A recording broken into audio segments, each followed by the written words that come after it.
Hello and welcome to Daily News Simplified.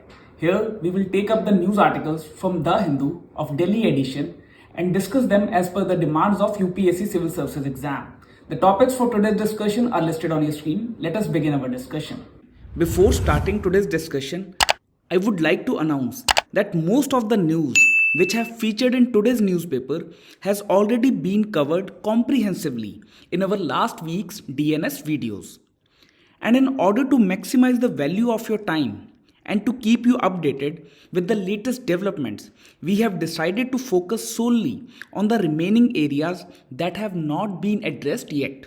And it is also an opportunity for you to revise the crucial topics that are highly relevant for the mains exam, such as Uniform Civil Code, the issues associated with Delhi Ordinance, and the Data Protection Bill.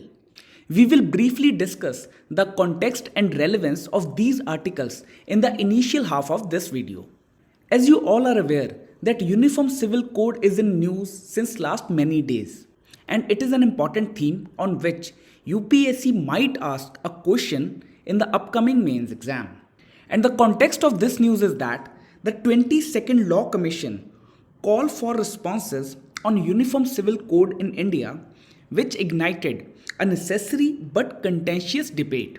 Why this piece of information is important? Because Indians were never consulted on their personal laws, which were established by the British colonial government, which results into religion-based laws for Hindus, Muslims, and Christians. And the topic of Uniform Civil Code is relevant for General Studies Paper 2.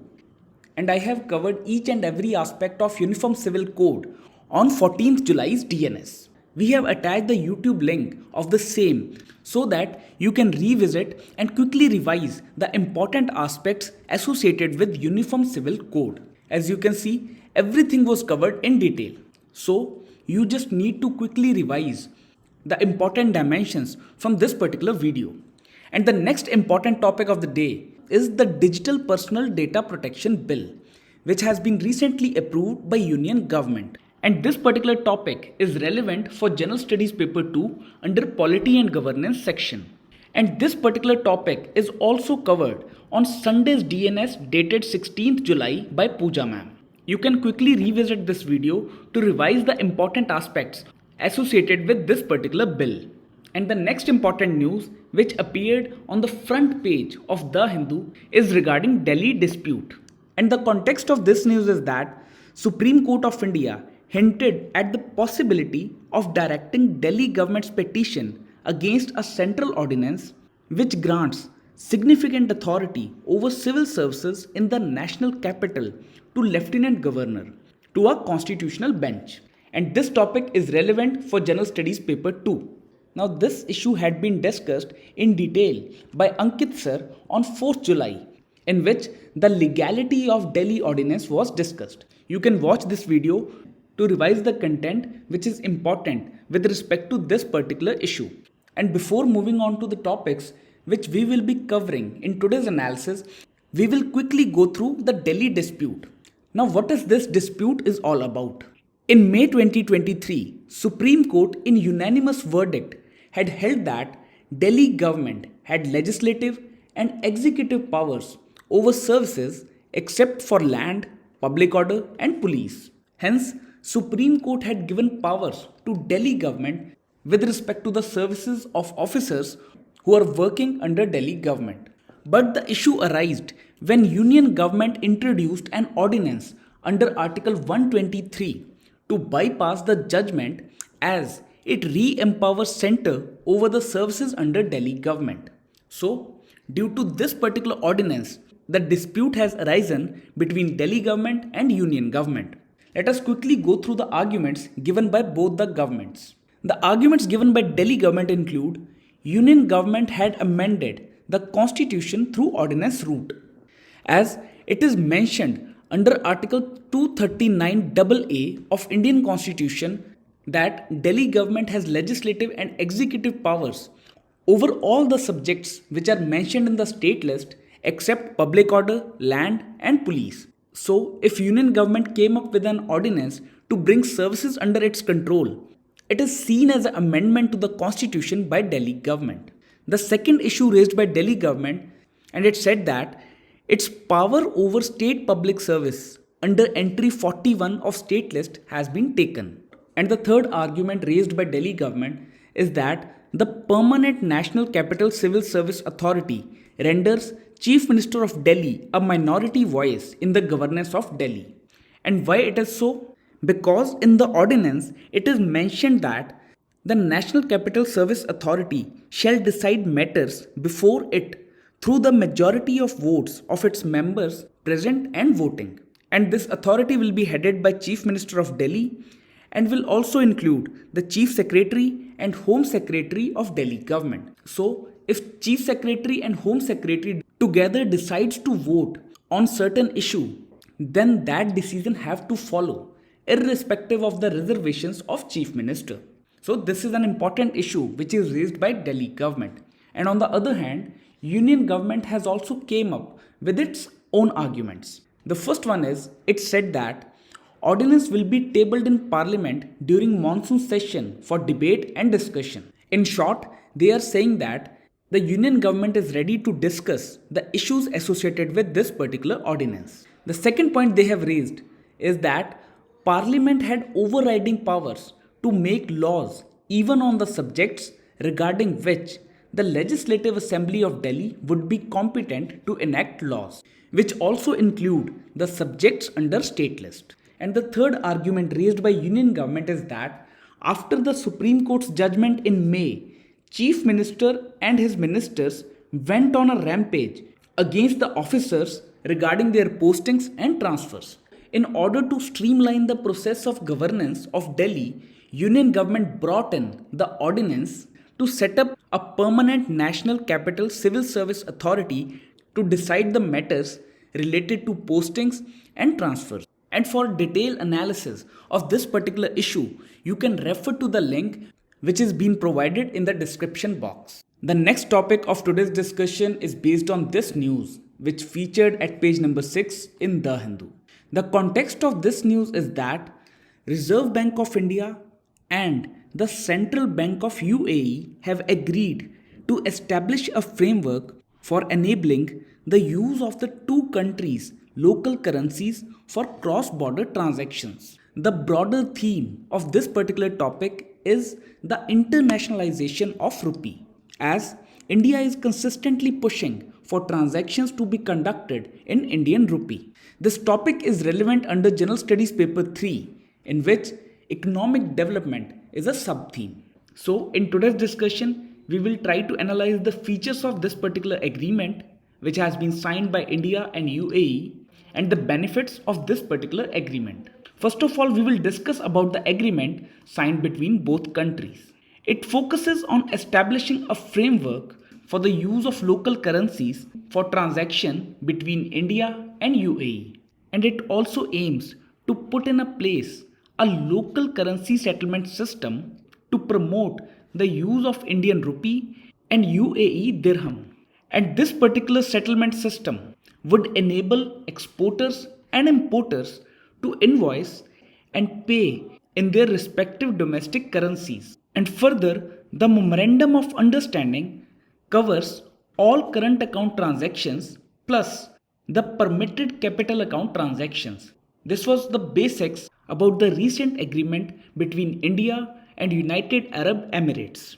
Now we will see what are the benefits of India-UAE Memorandum of Understanding. The first one is it will optimize the transaction costs. The use of local currencies would eliminate the need for currency conversion, which can often be associated with the fees and unfavorable exchange rates. And by avoiding these additional costs, the use of local currencies would optimize transaction cost and the settlement time for transactions. So, it is an important advantage which accrue out of the use of local currencies. The second benefit is it reduces the dependence on dollar. The recent move towards permitting payments in Indian rupee and UAE dirham is aimed at promoting the use of local currencies bilaterally, and it will further reduce their dependence on the third country's currencies such as US dollar as intermediary for settling the transactions. The third point is Development of rupee dirham foreign exchange market.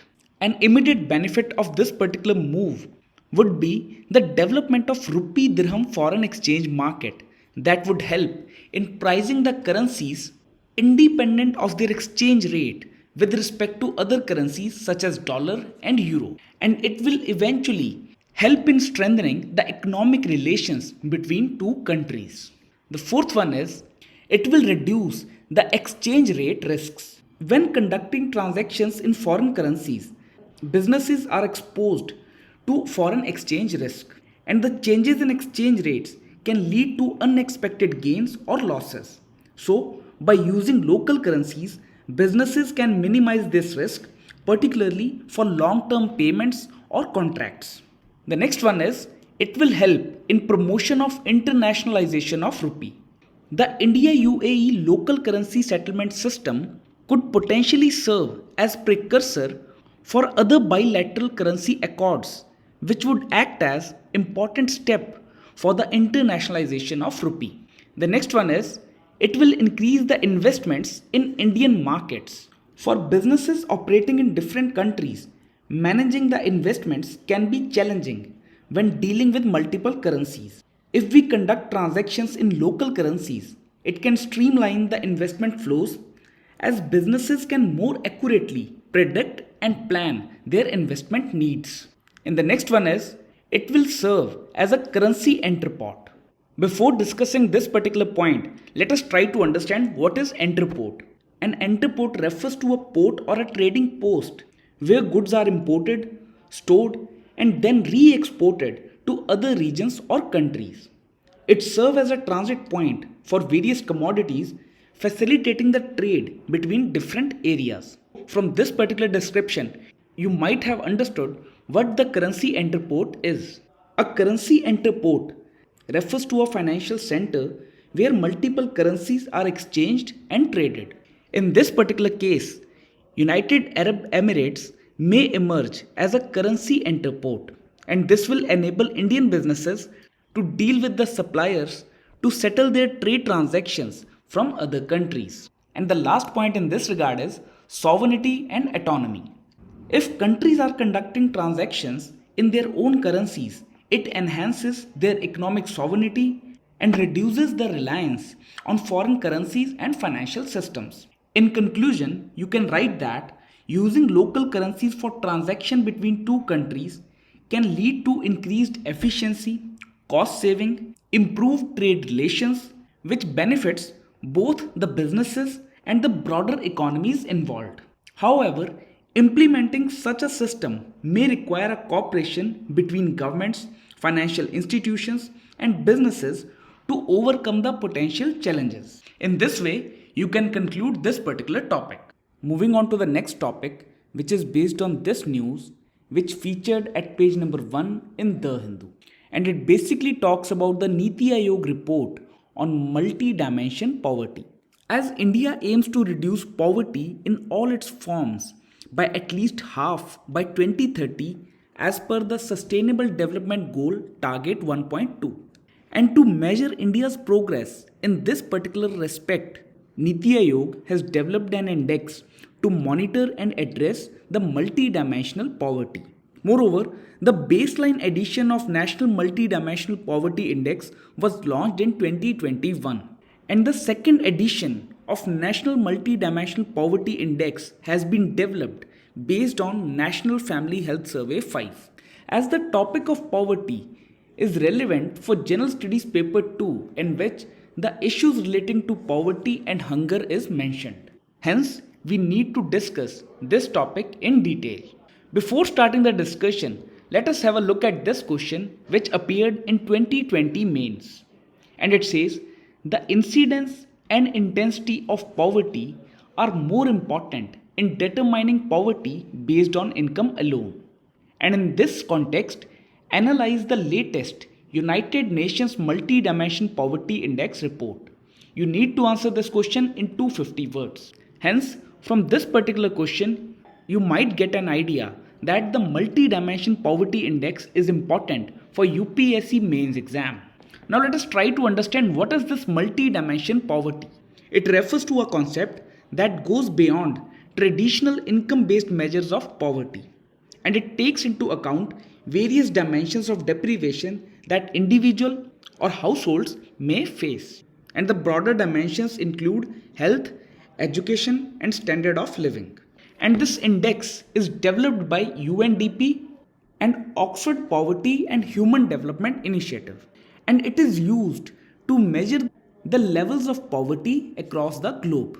In today's discussion, we will be focusing more on the significance of multidimensional poverty index. Before moving on to that, let us have a look at the dimensions and indicators of multidimensional poverty index. The first dimension is health, and the indicators are nutrition, child adolescent mortality, and maternal health.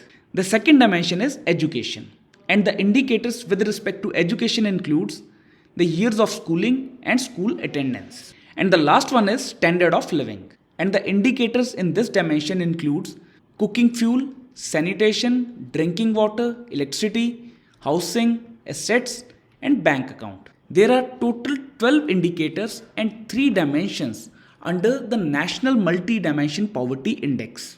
So this particular information is also important for prelims exam. A question can be asked, who develops the Multi-Dimension Poverty Index? It is the UNDP and Oxford Poverty and Human Development Initiative. And it has 3 dimensions and 12 indicators. And it measures the poverty in 2 aspects. The first one is head count ratio and the second one is intensity of poverty. Now what is head count ratio? It is the proportion of multidimensionally poor in the population, and it can be found by dividing the number of multidimensionally poor persons by total population. And the second one is intensity of poverty. It is the average proportion of deprivations which is experienced by multidimensionally poor individuals, and it can be computed by summing up the weighted deprivation score of all the poor people and then dividing it by the total number of poor people. So in this way, you can find the intensity of poverty in the country. And the methodology which is being used to calculate the multi-dimension poverty index is Alkire-Foster. Just remember this piece of information as it can be asked directly in the prelims exam also. Now we will see the significance of multi-dimension poverty. The multi-dimension poverty is a qualitative measure of poverty, and it used non-monetary metrics to measure poverty in the world by measuring overall deprivations in access to health, education, and living standards. So, it is a qualitative measure of poverty. Further, the multi-dimension poverty index not only measures the monetary figures of poverty but also captures additional information which is based on broader qualitative aspects of life, such as child mortality, housing conditions, and other basic services such as water, sanitation, electricity, and assets. The third one is, as we all know, the monetary measures of poverty which are mostly based on head count ratio, which means the number of people who are poor. But these figures fail to measure the depth of poverty. And it is possible that the overall number of poor individuals reduce while at the same time the poorest get more poor. So in that respect, multi-dimension poverty index helps us in assessing the intensity of poverty in the country. The multi-dimension poverty index provides insights not just into the distribution of poverty within a country, also highlights the contribution of each indicator to the multi-dimension poverty. And lastly, using the multi-dimension poverty index, it is possible to devise schemes which target specific deprivations. So, multi-dimension poverty index can be used as a policy tool by which policymakers can design more effective and targeted programs. And one more aspect is associated with multi-dimension poverty is that it provides a human development perspective. Multi-dimension poverty aligns with the human development approach. It emphasizes the expansion of human capabilities and freedom. It recognizes that poverty is not just about lacking income, but also about being deprived of essential opportunities for a decent and dignified life. So, it gives a human development perspective. To summarize these points, we can say The significance of multidimensional poverty lies in its ability to provide a more nuanced and comprehensive understanding of poverty, which leads to more effective and targeted policy interventions with the ultimate goal of promoting sustainable human development and improving the well being of the most deprived sections of society. Now we will see the progress report of India. We will compare the figures from 2015 to 2016 with 2019 to 2021. And in the year 2019 to 2021, the headcount ratio has declined from 24% to 14%, which shows that the policy initiatives which have been undertaken by Government of India is showing positive results. But the intensity of poverty has not reduced significantly. And what does it mean? It means that the number of poor have reduced in India, but the people who have remained poor has become more poor. Hence, it is a serious cause of concern for our policy makers. And there is also a comparison between India's rural and urban areas. In rural areas, the headcount ratio has reduced significantly from 32% to 19%. And on the other hand, in urban areas, the headcount ratio has reduced from 8.6% to 5.2%. So, the poverty related schemes which are implemented in rural areas are helping in reducing the poverty level in rural areas. And one such scheme is Manrega. And on the other hand, the intensity level has not reduced significantly in both urban and rural areas. From this table, we get an idea that there is a need to reduce the intensity of poverty in the country. And our schemes and policy programs should be framed in such a way so that this particular problem is tackled. And from this map, you get to see that the states of Bihar, Jharkhand, and Meghalaya performed worst on multi-dimension poverty index. And on the other hand, the southern states of Maharashtra, Karnataka, Andhra Pradesh, Tamil Nadu, and Kerala have performed well in this particular index. And lastly, we will discuss about the SDG target of 1.2, which talks about reducing the multi-dimension poverty by at least half by 2030. And India is on track to achieve this particular target, as all the 12 indicators which we have discussed in initial slides have shown improvement, which highlights the impact of government programs is increasingly visible on ground. One more fact is there, and it says Uttar Pradesh, Bihar, Madhya Pradesh, Odisha, Rajasthan recorded the steepest decline in multi-dimension poor. And a quick recap to our discussion. Firstly, we have discussed the context and its relevance for General Studies Paper 2. We have seen a previous year question with respect to multi-dimension poverty index. We also discussed what is multi-dimension poverty, its dimensions and indicators, the Alkire-Foster methodology, and the significance of multi-dimension poverty. And after discussing a multi-dimension poverty index in detail, I hope that you will be able to write a decent answer to this particular question. Today we will be concluding our discussion with a case study, and this case study appeared in 2022 mains exam of General Studies paper 4. Let us together read this case study. You have done MBA from a reputed institution 3 years back but could not get campus placement due to COVID generated recession. However, after a lot of persuasion and series of competitive tests including written and interview, you managed to get a job in leading shoe company. You have aged parents who are dependent and staying with you. You also recently got married after getting this decent job. You were allotted the inspection section, which is responsible for clearing the final product. In first 1 year, you learned your job well and was appreciated for your performance by the management. The company is doing good business for the last 5 years in domestic market, and this year it is decided even to export to Europe and Gulf countries. However, one large consignment to Europe was rejected by their inspecting team due to certain poor quality and was sent back. The top management ordered that the consignment to be cleared for domestic market. As a part of inspecting team, you observed the glaring poor quality and brought to the knowledge to the team commander. However, the top management advised all the members of team to overlook these defects as management cannot bear such a huge loss. Rest of the team members except you promptly signed and cleared the consignment for domestic market, overlooking glaring defects. You again brought to the knowledge of the team commander that such consignment, if cleared even for domestic market, will tarnish the image and reputation of company and will be counterproductive in long run. However, you were further advised by top management that if you do not clear the consignment, that the company will not hesitate to terminate your services citing certain innocuous reasons. So, this was the case study and the questions were asked in this manner. Question A says, under the given conditions, what are the options available to you as a member of inspecting team? The second question, critically evaluate each of the options listed by you. The third question says, what option would you adopt and why? The fourth question says, what are the ethical dilemmas being faced by you?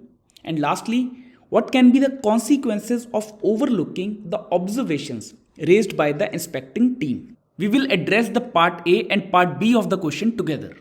And you can also do that in case you are left with less than 15 minutes to answer this particular case study. The first option which is available is the compliance with the management. Now, if you comply with the management orders, and that means you comply with the orders of the management or higher authorities and clear the defective consignment for domestic market requirements. And we also need to evaluate the options. The most important merit of this particular option is the job security. And the issues associated with this option is, firstly, it will compromise the integrity of a person and it will impact the reputation of company. The second option is, you can refuse to sign to the consignment. If you choose this option, it means that you are upholding the ethical principles and it also ensures that you uphold your professional integrity. However, it may result into the loss of job, which can create financial implications for you, as there are many people who are dependent on you, as highlighted in the case, your aged parents. The third option can be report to the higher authorities. You can take the matter to the higher authorities within the company who might not be aware of this particular issue. And the merits of this case, it can lead to the resolution of the issue, and if not, the issue will be addressed adequately. Might be the same as of option 2. You might lose your job or you can face a backlash from the higher authorities too. Hence, these are the options which are available to you if you are dealing with such situation. Now, in such case, which option you would like to adopt? And keep one thing in mind, you can adopt an option which is not listed here. So in this case, the best option can be negotiate compromise and start looking for a job. Firstly, you need to convince the higher authorities regarding this particular issue by highlighting the concerns such as the reputation of company. And in this particular case, you can suggest the quality improvement measures which can be undertaken by company to reduce the defects in the product. Or there can be a provision of discount on the products which are having defects. So in this way, you can show your dedication and commitment towards your work and the company.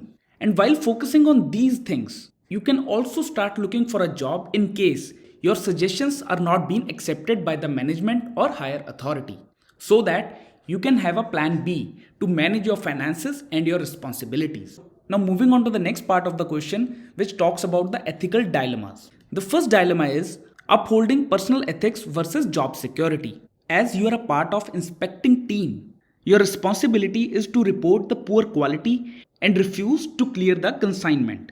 But it creates a dilemma in front of you with respect to your job security. The second one is loyalty towards company versus consumers' trust. The management's request to overlook the defects creates a dilemma between being loyal to the company and fulfilling the responsibilities to the customers who are expecting the quality products from the company.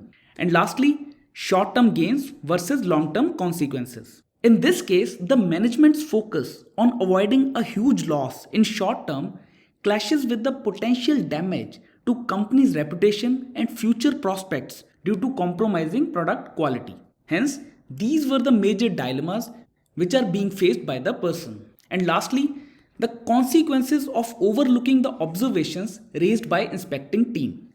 The first one is, obviously it will damage the company's reputation in long run. If the company sends defective products to market, it can tarnish the image of company and erode consumers' trust, which further lead to decrease in sales and potential market loss for the company. The second one is legal consequences. If the poor quality product cause harm or pose safety risk to consumers, the company could face legal action or liability which may result in penalties or costly lawsuits. And lastly, it will reduce employees' morale and ethical quotient. If the higher management is adamant to release the consignment, then it could impact the morale of employees. And it will further encourage a culture where ethical principles are compromised, and it will reduce the ethical quotient of the people who are working with the company. And to conclude your answer, you can write that while choosing the right option, one may have a personal or professional consequences. It is essential to prioritize ethical principles and consider the long-term interest of the company, employees, and consumers. That's all for today's discussion. Thank you for watching today's DNS. Stay tuned for upcoming sessions which will enhance your understanding regarding various topics which are coming in every day's newspaper.